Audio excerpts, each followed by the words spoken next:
প্রিয় দর্শক, এই মুহূর্তে আমরা চোখ রাখব নওশাদ সিদ্দিকী তার আন্দোলনের দিকে। তার আন্দোলনকে কেন রুখে দিচ্ছে এই মমতা সরকারের পুলিশ? নওশাদ সিদ্দিকী তিনি কি মুখ্যমন্ত্রী মমতা ব্যানার্জি তাঁর বিপক্ষে কি আন্দোলন করছে? এটা আমরা জানতে চাইছি। নওশাদ সিদ্দিকী তিনি কিন্তু মুখ্যমন্ত্রী মমতা ব্যানার্জি তাঁর বিরুদ্ধে আন্দোলন করছে না।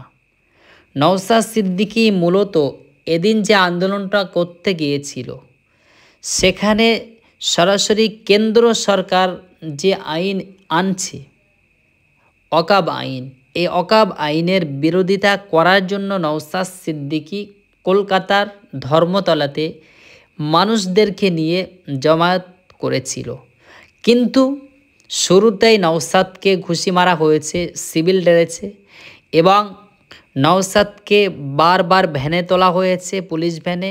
আবার নওশাদ বেরিয়ে এসে আবার নওশাদকে নিয়ে যাওয়া হয়েছে। 24 ঘন্টা নওশাদ সিদ্দিকীকে আটকেও রাখা হয়েছে। মূলত নওশাদ সিদ্দিকী সাধারণ মানুষ যে বিভ্রান্তিতে পড়ছে, মানুষকে বোঝানোর তাগিদে 20টা সংগঠন তারা একসাথে হয়ে কলকাতার ধর্মতলাতে তারা জমায়েত করেছিল, কিন্তু সাথে সাথে পুলিশ তাদেরকে অ্যাটাক করেছে, তাদেরকে ভ্যান গাড়িতে তুলেছে, তাদেরকে আটকে রেখেছে এবং তাদের বিরুদ্ধে কেস সাজিয়েছে এবং তাদেরকে জামিন অযোগ্য ধারায় দিয়েছে। কিন্তু আদালত তাদের কোনো কিছুকে পরোয়া না করে নওশাদ সিদ্দিকী সহ 94 জন বলুন আর 96 জন বলুন, তাদেরকে তারা বেখালাস দিয়েছে। মাথায় রাখবে, নওশাদ সিদ্দিকী তার আন্দোলন, নওশাদ সিদ্দিকী যেখানেই মিটিং মিছিল করছে, হাজার হাজার মানুষ কিন্তু নওশাদকে সাড়া দিচ্ছে যে নওশাদ তুমি যেভাবে যাচ্ছ তুমি চালিয়ে যাও, আমরা তোমার সাথে আছি। এটাকে দেখে বর্তমান যিনি আমাদের মুখ্যমন্ত্রী, তারা একটু কষ্ট হচ্ছে। কিন্তু নওশাদ সিদ্দিকী তিনি তো মূলত তাঁর বিরুদ্ধে সেখানে যায়নি। কেন্দ্র সরকার যে ওয়াকফ আইন এনেছে তার বিরোধিতা করার জন্য নওশাদ সিদ্দিকী গিয়েছে। কেন্দ্র সরকার তিনি যে SIR করতে চেয়েছে তার বিরুদ্ধে গিয়েছে নওশাদ সিদ্দিকী। আর নওশাদকে আটকাচ্ছে রাজ্যের পুলিশ। কেন? এটা কী জন্য হচ্ছে? তাহলে দুজনার ভেতরে ছেডিং রয়েছে, এই কথা মানুষ বলছে। তাহলে বলুন, বাংলার মানুষ সমস্যার ভেতরে পড়বে, বাংলার মানুষকে বিভ্রান্ত করবে কেন্দ্র সরকার, আর নওশাদ সিদ্দিকী তার বিরোধিতা করতে পারবে না। নওশাদ সিদ্দিকী বাংলার মানুষকে বাঁচাতে যাবে না। আজ নওশাদকে এরা জেলের ভেতরে পড়ার জন্য অনেক ফন্দি তৈরি করছে, যে নওশাদ যেভাবে জনপ্রিয়তা অর্জন করছে, আগামী দিনে মানুষ সব ওদিকে যাবে। তাই নওশাদকে যেভাবে হোক তাকে গ্রেপ্তার করে রাখতে হবে। কিন্তু নওশাদ সিদ্দিকী তিনি যেভাবে চলছে, যেভাবে মানুষকে বোঝাচ্ছে, এবং নওশাদ সিদ্দিকী যেভাবে মিটিং মিছিল করছে, নওশাদকে এরা কোনোভাবে আটকাতে পারছে না। চালাকি করে নওশাদকে 42 দিন জেল খাটিয়েছে, কিন্তু খাটানোর পরে নওশাদের আরও ফলোয়ার বেড়ে গিয়েছে। আবার নওশাদকে ধর্মতলা থেকে 24 ঘন্টা গ্রেপ্তার করে রেখেছে।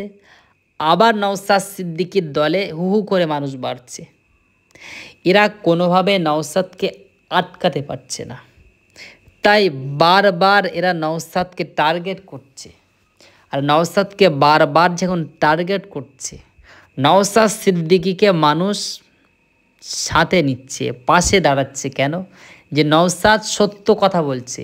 নওশাদ সিদ্দিকী তিনি এক সাংবাদিককে জিজ্ঞাসা করেছে নওশাদ সিদ্দিকী যে মুখ্যমন্ত্রী মমতা বন্দ্যোপাধ্যায় তিনি ভোট নেবার জন্য, মুসলিম ভোট নেবার জন্য তিনি মুসলিমদের জন্য কি করেছে একটা দেখান। তিনি দেখাতে পারলেন না। নওশাদ সিদ্দিকী সেখানে বললেন যে ইমাম ভাতার কথা বলবেন, ইমাম ভাতা যেমন মুসলিমদেরকে দিচ্ছে তার সাথে সাথে আবার পুরোহিত ভাতা রেখেছে। এবারে নওশাদকে জিজ্ঞাসা করা হয়েছে যে আপনি মুসলিমদের জন্য কি করবেন, আপনি যদি ক্ষমতায় আছেন মুসলিমদের জন্য কি আপনি পার্সোনাল করবেন কিছু?